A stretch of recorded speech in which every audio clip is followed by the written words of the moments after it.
বিপিএলটা বন্ধ হয়ে গেছে, আসলে কারা জিতলো, বিসিবি নাকি ক্রিকেটাররা? আসলে ক্রিকেটাররা বিসিবি কে প্রশ্নটা করতে হবে কারা জিতেছে। আমার মনে হচ্ছে তারা যাদেরকে জিতাইতে চাচ্ছে হয়তোবা তারা জিতবে। প্রশ্নটা এই জন্য বললাম আপনাকে, এর পেছনে ইতিহাসে আপনাকে একটু যেতে হবে। বাংলাদেশের ক্রিকেট বোর্ড, এই ক্রিকেটাররা এই যে আজকের অবস্থা, অসম্মান করা যে পরিস্থিতিতে দাঁড়িয়েছে, এই পথটা তারাই তৈরি করেছে। 2013 সালে গণজাগরণ মঞ্চে যখন ক্রিকেটাররা যায় শাহবাগে, ন্যাশনাল টিমের ক্রিকেটাররা কিন্তু গিয়েছিলেন। তাদেরকে কেউ বাধ্য করেছে বলে আমি জানি না।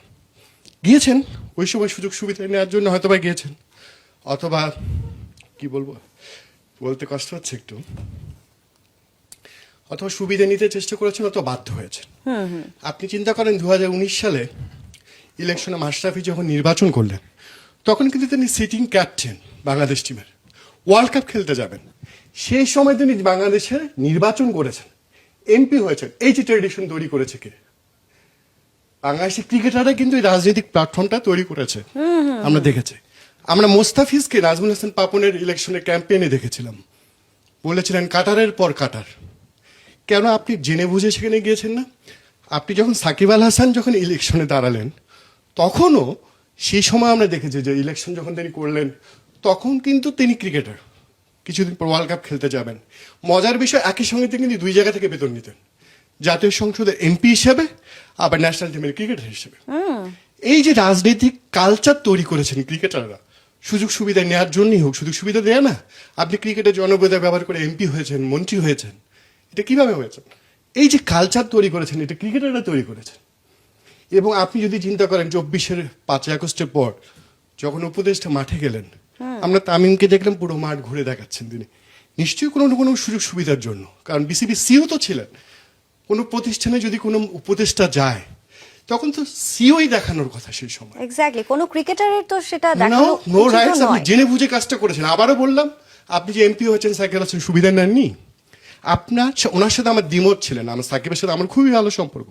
আমি তাকে বলেছিলাম আপনার সাথে আমি নির্বাচনী প্রচারণে যাব না, স্পষ্ট করে, আপনারও মনে আছে। একদম একদম আমি শেষ মুহূর্তে করেছেন, বলেছিলাম আপনি অবসর নিয়ে কাজটা করেন, দেখতে খুবই খারাপ লাগবে একের সঙ্গে আপনি দুই জায়গা থেকে বেতন নিচ্ছেন। কেন সেটা হবে? এই কালচারটা আজকের যে ক্রিকেটাররা অসম্মানিত হচ্ছে, এই রাজনৈতিক কালচারটা তাদের নিজেদের তৈরি করা, আমি এটা বিলিভ করি। এবং 2019 সালে যখন ক্রিকেটাররা আন্দোলন করলেন, তখন সেই আন্দোলন নিয়ে সন্দেহ ছিল, কিন্তু তখন বিসিবি প্রেসিডেন্ট বলেছেন অনেক কিছু প্রকাশ হবে, পরে সাকিব নিষিদ্ধ হলেন। এবারে যে আন্দোলন নিয়েও কিন্তু অনেক রাজনৈতিক গন্ধ পাচ্ছেন, হতে পারে, আমি জানি না, এটা হয়তো ভবিষ্যতে আবার যে প্রমাণ হবে। তা আমি বলছি ক্রিকেটাররাই নিজেরাই হোক কখন ক্ষমতার স্বাদ গ্রহণ করেছেন, সুবিধা নিয়েছেন, অথবা ব্যবহার হয়েছেন, বারবারই হয়েছেন তারা।